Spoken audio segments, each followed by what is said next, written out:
दोस्तों, सफलता आपके घर में सुख और शांति लाती है।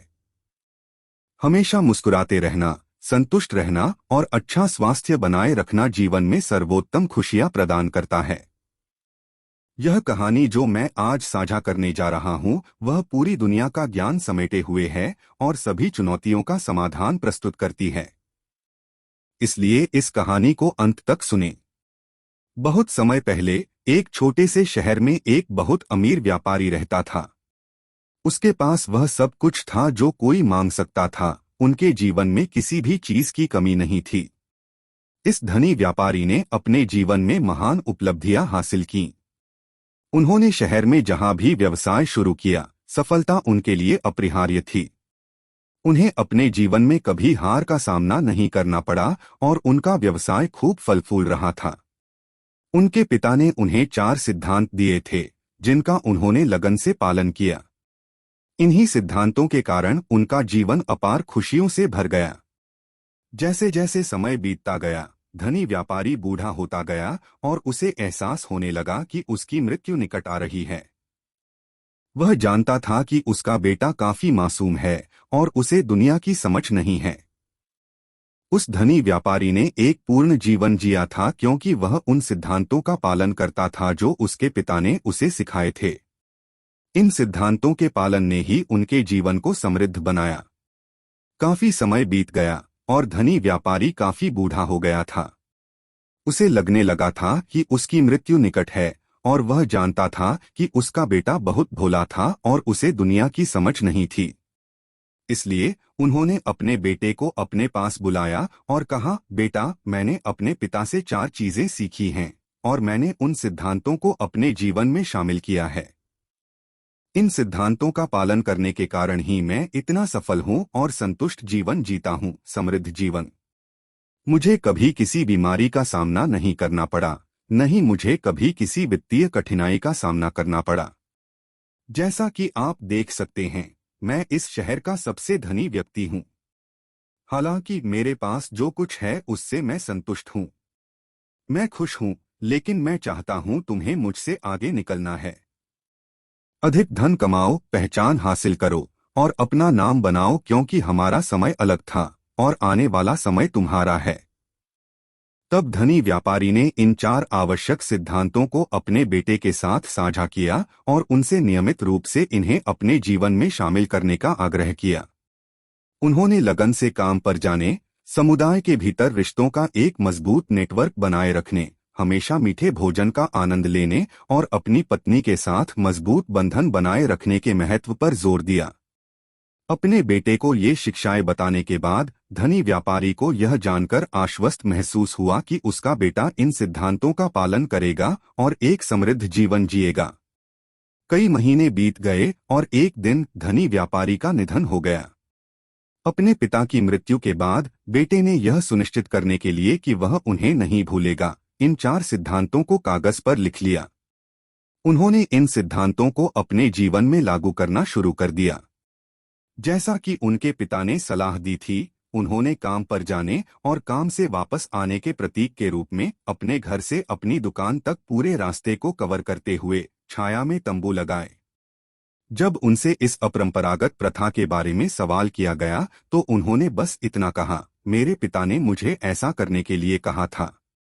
इन सिद्धांतों को अपनाकर बेटे ने अपने पिता की विरासत को जारी रखने और एक सफल और पूर्ण जीवन जीने का लक्ष्य रखा। उसके बाद उन्होंने अपने पिता की अगली सलाह का पालन करते हुए अपने घर के चारों ओर चमड़े की दीवार बनवाई। जब आसपास के लोगों ने यह देखा तो वे बेहद क्रोधित हो गए। कई लोगों ने उनसे सवाल किया कि उन्होंने चमड़े की दीवार क्यों खड़ी की है। उन्होंने चमड़े से निकलने वाली अप्रिय गंध और इससे होने वाली असुविधा के बारे में शिकायत की। उन्होंने मांग की कि वह इसे तुरंत हटाएं। हालांकि कोई भी उनका निर्णय नहीं बदल सकता था क्योंकि उनके पास प्रचुर धन था और कोई भी लंबे समय तक उनका विरोध नहीं कर सकता था। उन्होंने अपने पिता की सभी शिक्षाओं को पूरे दिल से स्वीकार करने और उन पर अमल करने का मन बना लिया था। उनके पिता ने भी उन्हें अपना भोजन मीठा करने की सलाह दी थी और परिणामस्वरूप वह हर दिन अपनी पत्नी के लिए मीठे व्यंजन लाने लगे, चाहे वह कस्टर्ड, खीर, हलवा या कोई अन्य मिठाई हो। लोग क्या कहेंगे, इसकी परवाह किए बिना उन्होंने यह प्रथा जारी रखी। इसी तरह उसने अपने पिता की चौथी सलाह का पालन करते हुए हमेशा अपनी पत्नी को ढांढस बंधाया। जैसा कि उसके पिता ने सुझाव दिया था, वह हर दिन अपनी पत्नी को रस्सी से बांधता था। समुदाय की अजीब नजरों और टिप्पणियों के बावजूद वह अपने पिता के निर्देशों का पालन करने में दृढ़ रहे।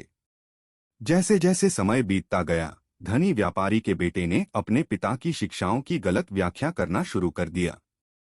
वह अपनी समझ के अनुसार उनका अनुसरण कर रहा था, जो अंततः उसके पतन का कारण बना। उनका एक समय फलता फूलता कारोबार चौपट होने लगा। अपनी इच्छा के अनुसार दुकान खोलने और बंद करने के कारण ग्राहकों की संख्या कम हो गई। अपने पिता के व्यवसाय के प्रति समर्पण और जुनून की कमी के कारण उनके ग्राहकों में असंतोष पैदा हो गया, जिसके परिणामस्वरूप उनके व्यापार में उल्लेखनीय गिरावट आई। उनका व्यवसाय, जिसे स्थापित करने के लिए उनके पिता ने अथक परिश्रम किया था, कुछ ही महीनों में पूरी तरह से ठप हो गया। अपने पिता के व्यापार के प्रति उनकी अरुचि ने उन्हें बहुत परेशान कर दिया और एक बार समृद्ध उद्यम को अब भारी चुनौतियों का सामना करना पड़ा। अपने कार्यों के परिणामों से पूरी तरह से व्यथित और बोझ महसूस करते हुए धनी व्यापारी का बेटा इस बात से हैरान था कि उसके जीवन में सब कुछ क्यों बर्बाद हो रहा है। उनके घर के चारों ओर चमड़े की दीवारों ने दुर्गंध फैला दी थी, जिससे लोग उनके आसपास से दूर चले गए थे। अब कोई भी उसके घर नहीं जाता था, दोस्त या रिश्तेदार भी नहीं, क्योंकि बदबू असहनीय थी। इन चुनौतियों के बावजूद उन्होंने मीठा भोजन खाने का अपना अभ्यास जारी रखा, जिससे अत्यधिक वजन बढ़ने और विभिन्न स्वास्थ्य समस्याएं पैदा हुईं। अपने पिता की सलाह के अनुसार अपनी पत्नी को बांधने के उनके प्रयास के परिणामस्वरूप वह उन्हें छोड़कर चली गई, जिससे उनकी मुसीबतें और बढ़ गईं। एक बार समृद्ध व्यवसाय ढह गया था और जो धन उसके पिता ने कड़ी मेहनत से इकट्ठा किया था वह बर्बाद हो गया था। बेटे का जीवन दुर्भाग्य की एक श्रृंखला बन गया था और वह अपने पतन के पीछे के कारण को समझने के लिए संघर्ष कर रहा था। अपनी हताशा में वह अपने पिता से नाराज होने लगा और उन पर उन 4 सलाह के कारण उसका पूरा जीवन बर्बाद करने का आरोप लगाने लगा। उन्हें उन शिक्षाओं का आंख मूंद कर पालन करने पर पछतावा हुआ, यह महसूस करते हुए कि वे दुख के अलावा कुछ नहीं लेकर आए। दुख से अभिभूत होकर उसे समझ नहीं आ रहा था कि उसे इतनी कठिनाइयों का सामना क्यों करना पड़ रहा है। एक दिन उसे पता चला कि पास के शहर में एक साधु है जो लोगों की समस्याओं का समाधान करने के लिए जाना जाता है। अपने जीवन को बचाने के आखिरी प्रयास में बेटे ने जवाब पाने और अपनी दुर्भाग्य से उबरने का रास्ता खोजने की उम्मीद में ऋषि की तलाश की। ऋषि, जो अपनी बुद्धिमत्ता के लिए जाने जाते थे, ने बेटे की दुख की कहानी सुनी और उसकी गलतियों को सुधारने के बारे में मार्गदर्शन दिया। ऋषि के साथ यह मुलाकात बेटे के जीवन में एक महत्वपूर्ण मोड़ लेकर आई। ऋषि की सलाह से उन्हें अपने पिता की शिक्षाओं के वास्तविक सार का एहसास हुआ और उन्होंने उनकी गलत व्याख्या कैसे की।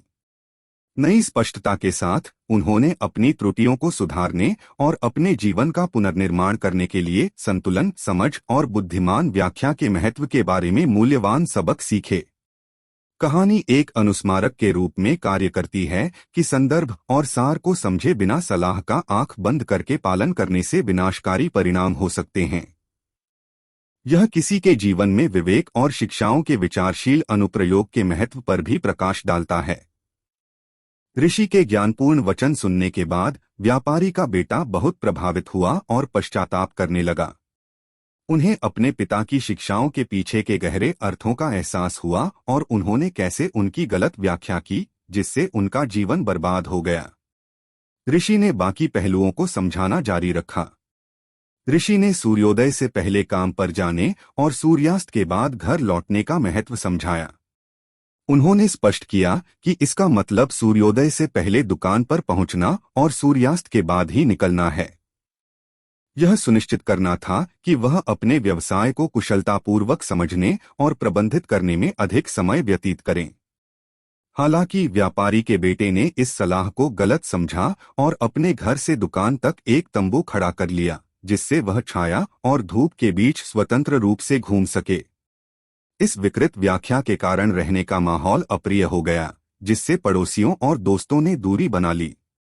रोते हुए बेटे ने अपनी गलती स्वीकार की और अपने पिता के शब्दों के पीछे छिपे गहन ज्ञान को स्वीकार किया। उन्हें एहसास हुआ कि उन्होंने शिक्षाओं की गलत व्याख्या करके अपने जीवन में अनावश्यक जटिलताएं पैदा कर ली हैं। ऋषि ने उसे अपने कार्यों को सुधारने, तंबू हटाने और अपने व्यवसाय को समझने के लिए अधिक समय देने के लिए प्रोत्साहित किया।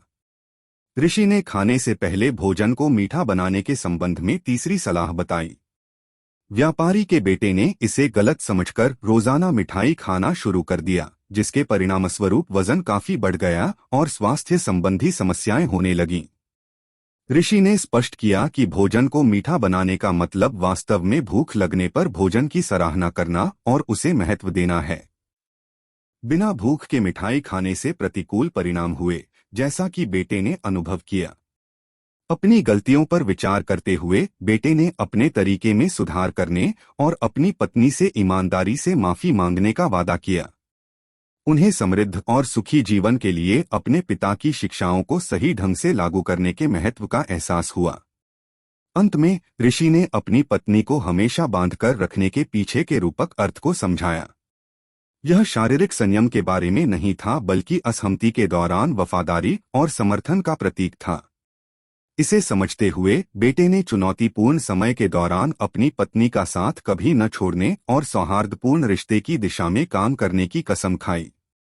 कृतज्ञता और सम्मान के साथ व्यापारी के बेटे ने ऋषि से विदा ली, अपनी गलतियों को सुधारने, रिश्तों को बहाल करने और ज्ञान और धार्मिकता के मार्ग पर अपने जीवन का पुनर्निर्माण करने का दृढ़ संकल्प लिया।